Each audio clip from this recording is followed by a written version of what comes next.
राधे राधे बच्चों। आज 2 अक्टूबर है। आज के दिन हमारे देश में बहुत महान महान आत्माओं ने जन्म लिया। शास्त्री जी उनमें एक है, लाल बहादुर शास्त्री। बड़े सीधे साधे, सादगी भरे, नियम निष्ठा, कर्मनिष्ठ, ऐसे थे हमारे शास्त्री जी। उन बहुत ही साधारण परिवार में उनका जन्म हुआ था, इसलिए वो बहुत पैसे वाले नहीं थे, साधारण से परिवार के थे। आज मैं आपको उनकी जिंदगी का एक किस्सा सुनाती हूँ। बात उन दिनों की है जब लाल बहादुर शास्त्री केंद्रीय मंत्री थे। सादगी और ईमानदारी में शास्त्री जी बेजोड़ थे।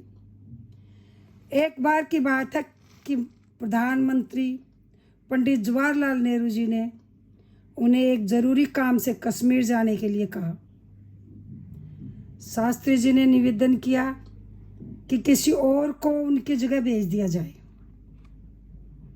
नेहरू जी ने जब उसका कारण पूछा तो शास्त्री जी बोले, कश्मीर में इस समय बेहद ठंड पड़ रही है और मेरे पास गर्म कोट नहीं है।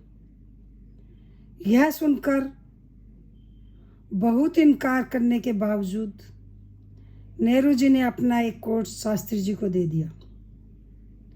नेहरू जी तो बड़े अच्छे परिवार से थे, खूब पैसे वाले थे उस टाइम, तो उनके पास तो बहुत सारे कोट थे। तो उसमें से उठा के उन्होंने एक शास्त्री जी को देना चाहा। शास्त्री जी ने पंडित जी का कोट पहनकर देखा। वह बहुत लंबा था और बहुत नीचे तक लटक रहा था, क्योंकि शास्त्री जी की हाइट छोटी थी और नेहरू जी की हाइट लंबी थी, और वैसे भी नेहरू जी लंबा कोट पहनते थे।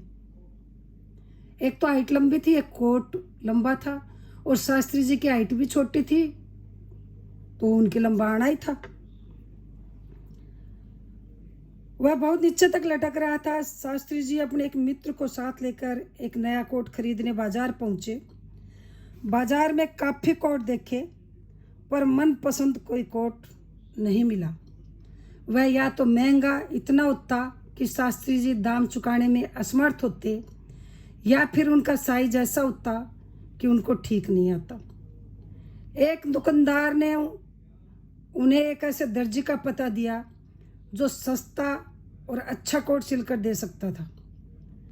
शास्त्री जी अपने मित्र के साथ उस दर्जी के पास पहुंचे, एक सस्ता कोट सिलने को दे दिया।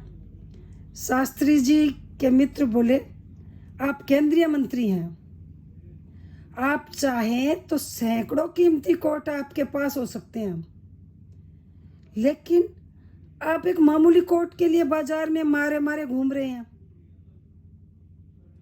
शास्त्री जी ने मुस्कुराकर जवाब दिया, भाई मुझे इतनी तनख्वाह नहीं मिलती कि मैं कीमती कपड़े खरीद सकूं। फिर मेरे लिए तो देश सेवा ही सबसे बढ़कर है, जो मैं मामूली कपड़ों में भी कर सकता हूं। ऐसे थे हमारे शास्त्री जी। एक घटना उन दिनों की मैं और सुनाती हूँ आपको। जब लाल बहादुर शास्त्री भारत के गृह मंत्री थे, शास्त्री जी की सादगी सर्वविदित है। वे स्वयं पर, अपने परिवार पर तनिक भी अनावश्यक खर्च नहीं करते थे। उनका रहन सहन आम लोगों जैसा ही था। राष्ट्र के अति महत्वपूर्ण पद पर आसीन होने के बावजूद उन्हें कभी अपने अधिकारों का दुरुपयोग नहीं किया। एक बार इलाहाबाद स्थित निवास के मकान मालिक ने उनसे मकान खाली करने का अनुरोध किया, जिसे शास्त्री जी ने तत्काल मान लिया।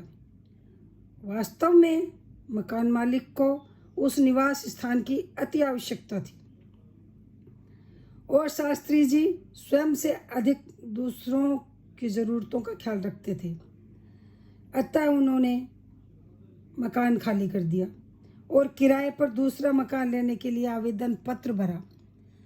काफ़ी समय बाद भी शास्त्री जी को मकान नहीं मिल सका, तो उनके किसी मित्र ने अधिकारियों से पूछताछ की। अधिकारियों ने बताया कि शास्त्री जी का कड़ा आदेश है कि जिस क्रम में उनका आवेदन पत्र दर्ज है उसी क्रम के अनुसार मकान दिया जाए, कोई पक्षपात न किया जाए। और सच तो यह था कि 176 आवेदकों के नाम शास्त्री जी से पहले दर्ज थे। इसलिए देश का गृह मंत्री मकान के लिए लंबे समय तक प्रतीक्षारत रहा। इस घटना का सार यह है कि नियम कानून का पालन यदि साधारण लोगों के साथ विशिष्ट जन भी पूरी ईमानदारी से करें तो समाज से भ्रष्टाचार जड़ से समाप्त हो जाए। ऐसे थे हमारे लाल बहादुर शास्त्री। बच्चों, आपको इन महान आत्माओं से शिक्षा लेनी चाहिए, उनके बताए हुए रास्तों पे चलना चाहिए, कोशिश करनी चाहिए कि इस समाज में हम उन्हीं के अनुसार चलें तो शायद थोड़ा बदलाव हमारे बच्चे कर सकते हैं। यदि मेरा ये वीडियो आपको पसंद आया हो, आपको अच्छा लग रहा हो कि शिक्षाप्रद है, तो आप उसको लाइक करें, शेयर करें, सब्सक्राइब करें, बेल आइकन प्रेस करें। और हर मम्मी पापा से मेरी ये रिक्वेस्ट है कि मेरे वीडियो प्लीज़ प्लीज़ बच्चों को ज़रूर सुनाएं।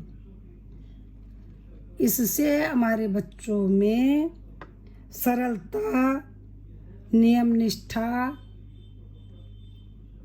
के गुण आएंगे। सुनने से, देखने से बच्चों पर असर पड़ता है। तो प्लीज़ मेरे वीडियो बच्चों को ज़रूर सुनाएं, क्योंकि बच्चों के पास फ़ोन नहीं है तो मम्मी पापा के पास फ़ोन होता है और बच्चे उसी से सुनते हैं। राधे राधे।